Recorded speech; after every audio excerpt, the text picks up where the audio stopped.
Hello everyone, welcome back to our channel. Today I'll show you how to use Asana integration in Slack.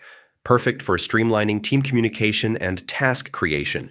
First, log into your Asana account with your email and password. Next, open a project you want to integrate with Slack. Click Customize, then go to Apps and select Add. Scroll through the options and click Slack. Then click Add to Project to link Slack with your Asana project.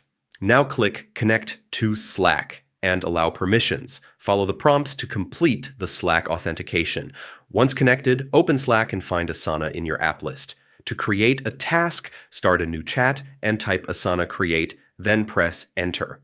Fill in the task name, project, due date, and description. Click Create to finalize it. To share the task, click Share to Channel and confirm. You can also view it in Asana or use more actions to assign or customize further. And that's it. You've just integrated Asana with Slack to make task management faster and easier. Thanks for watching. Don't forget to subscribe to our channel, and I'll see you in the next video.